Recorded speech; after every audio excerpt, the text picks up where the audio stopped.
হচ্ছে AGT live 24/7। ये है AGT live 24/7। This is AGT Live 24/7.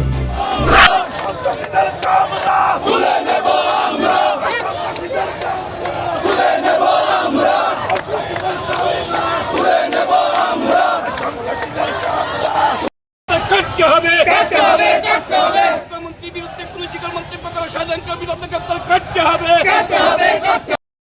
করা যায় না, যাবে না। কংগ্রেসরা মনে রাখো, করা যায় না।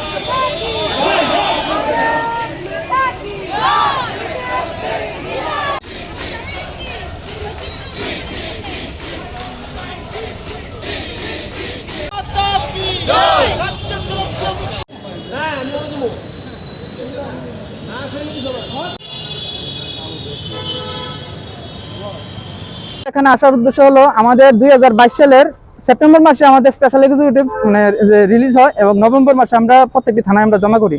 2022 সালের ডিসেম্বর মাসে আমাদের নিয়োগটা হওয়ার কথা ছিল। 2022 সালে থেকে যতগুলো নিয়োগ প্রক্রিয়া সবগুলি নিয়োগ আমাদের সাথে শুরু হয়ে শেষ হয়ে গেছে। যেমন constable, GRBT, group C, group D, তারপর এমপিডব্লিউ, তারপর যেগুলো ছিল সবগুলি শেষ। কিন্তু আমাদের স্পেশাল এক্সিকিউটিভ আমরা দিয়ে সবসময় আমরা শুনি নিয়োগ সব শেষ। মুখ্যমন্ত্রী সব জায়গায় গিয়ে বলে কিছুদিন ভেরি সুন। কিন্তু আমরা এই 6067 জনের জন্য কত বেকার আমরা বসে আছি। কিন্তু মেরিট লিস্ট আউটের নামে কোনো পাত্তা নেই। মেরিট লিস্টটা দিলে অন্তত আমরা বাকি যারা বেকার ছিলাম তাদের নাম ঘোষণা হয়ে গেলে আমরা জানতে পারতাম কার কার নাম ছিল বা কার কার নাম নেই। আমরা অন্য যে প্রসেসিংগুলি আমরা অ্যাপ্লাই করতে পারতাম এবং আমরা অন্যান্য কাজে যুক্ত হতে পারতাম। কিন্তু আমাদের মেরিট লিস্টটার এখনো পাত্তা নেই। আমি আপনাদের মাধ্যমে আমাদের মুখ্যমন্ত্রী স্যার এবং আমাদের যে হোম দপ্তরের একটাই জানতে চাই যে আমাদের মেরিট লিস্টটা কেন দেওয়া হচ্ছে না।